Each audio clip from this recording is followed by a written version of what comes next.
Hey, welcome back to the Disney Plus Everyday Challenge. It is 2 a.m. ish, almost just about 2 a.m. I got started a little late, and I just finished watching Turning Red. It premiered tonight at midnight on the West Coast on Pacific time in on Disney Plus.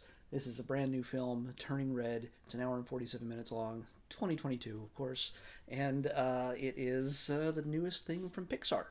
And I know there's a lot of frustration with Pixar people wishing that that's actually had made it to theaters.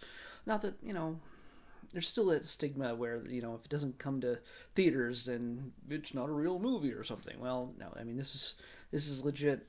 Would have been huge to see it on the big screen. It would have been fun, but it fits real nice also on Disney Plus. This is if you haven't seen the trailers or anything else, and because this is brand new, I'm not going to spoil a whole lot for you, if nothing really, that other than what you might have seen in the trailers. Little I'll tease little things here and there, but this is a fun, just wild teenage kid adventure. Um, yeah, it's checking in with yet another culture. It is this time focusing on, yeah, you guessed it, Canadians. Canadians are the stars of this. Now, it's actually is a story of Maylin, yeah, Maylin. They call her May May, but Maylin is a Chinese Canadian young woman. She's just turned 13, and she is, well, maybe not just 13, but she's turned 13, and she is on it. She's got life figured out. She's getting straight A's. She's smart. She's creative. She's skilled at just about anything she puts her mind toward, and she makes her parents happy by doing everything right. She helps out with the local cultural center, like the temple for the Chinese. I want to say Chinese American. Well, Americans are Chinese Americans because Canada's part of America. We don't call them Chinese United Statesians. She's Chinese American. So, but Canadian. So, um, she's just at the top of her game, and nothing could go wrong, right? Well, suddenly she realizes that she wakes up one morning after a rather frustrating evening. Uh, she wakes up, discovers that she's turned into a giant red panda, as teenage girls often do. Uh, this leads to a few misunderstandings as she tries to hide this, but it only makes the problem worse because whenever she gets excited, the panda bursts out and she becomes almost literally another person. She's gives her the license to break the rules in some cases and act out emotionally in ways that she has been repressed or just held back. She's held back herself because she wants to do everything right. She wants to do everything that makes her parents proud, specifically her mother. And her mother has keeps a tight rein on her. It's you want to say that it's all mom that is keeping her just under control, but no, it's very much Maylin who is handling most of that. Mom just verifies, makes sure that she is under control. Well, when things get out of control, that's when Maylin sees a new side of herself that is just more than she can handle. And she's 13. What does 13-year-old girls do? Especially in 2002. This takes place 20 years ago. You know how every other movie seems to take place in the 80s or the 90s, and you can just sort of throw on Ray Bans or flannel, and suddenly it's an 80s or 90s movie, or the 70s and it's all bell bottoms, or the 60s and it's all love and round glasses and hey man, it's just, now we're actually at the point where we're doing movies, animated movies that take place in the early 2000s, in the aughts. And of course, what better way to show that it is the aughts than have boy bands being a very big fixture in this film. Uh, there's a boy band, wonderfully, how do you say this? Just the spirit of boy bands is perfectly captured in this film. That era of boy bands. If you were too young to remember this or too old to care, it captures that moment in time musically when that was the big thing. Um, Actually, towards wasn't 2002 kind of when they were going downhill. I don't know. Either way, um, you know, In Sync of O Town. Well, this band is called Four Town, even though there's five guys in it, and they're all just absolutely beautiful and hunky and cute and everything else. And Mei Lin is quite taken with them, along with her friends here that you see right here. Her friends are a great group of gals who just they get along perfectly and they support each other, and it's a great little team. I kind of want to see more of them in the future, and I do not doubt that somehow they're gonna, if they don't make some sort of sequel, they'll try to make a bunch of animated shorts or something that we'll get to see more of these girls because they're a lot of fun. Um, but yes, again, I have to be careful about how much I say here because it doesn't end the way I expected it to exactly. I mean, there's certain things you expect to be resolved. The main tension, of course, is between Mei Lin and her mother, and that is not uncommon in her family. Let's just say that. And why does she turn into a big red panda? Well, we have to find out. I think Pixar does though has a thing for red hair and females turning into bears. What I mean, like Brave? Come on, Brave? I mean, Merida didn't turn into a bear, but her mom did.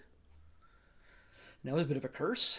And I mean, when we look at Mei Lin, is what she's experienced is this a curse or is it a blessing? Um, and where did it come from?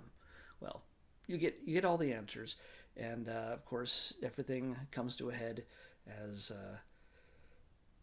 as Mei Lin literally transforms her own life in ways that she's never wanted to before.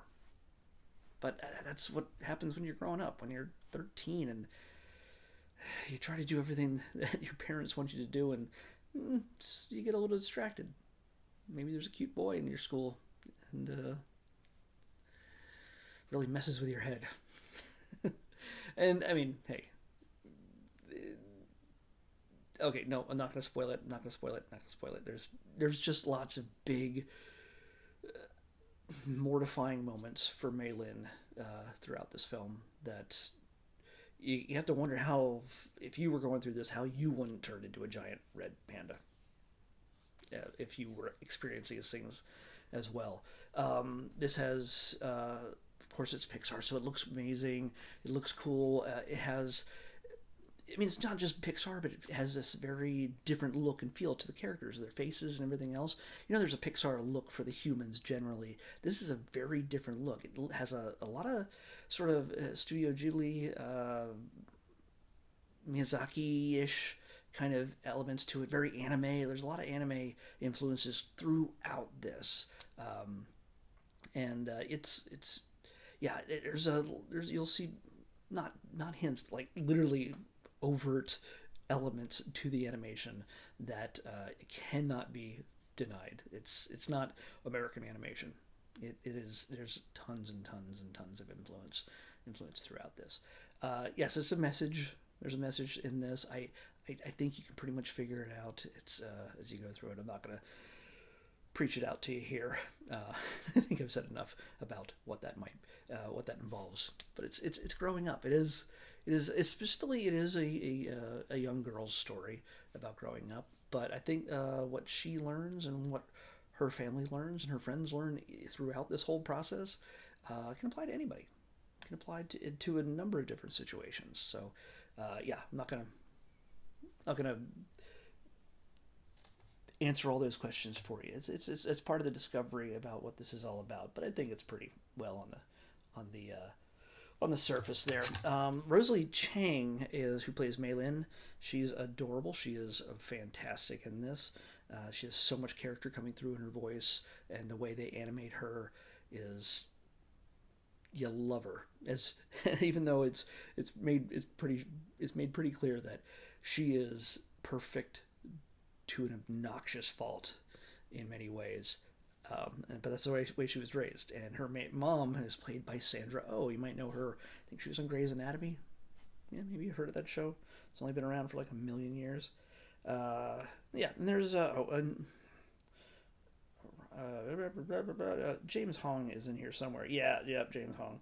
I don't recognize a lot of the other actors in this, but yeah, Ryan Lee it plays her father. And speaking of which, I've just spoiled this a little bit.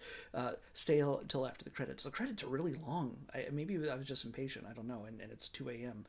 But the credits seem really, really long. But you get to hear all of A-Town's songs. You get to hear their complete songs.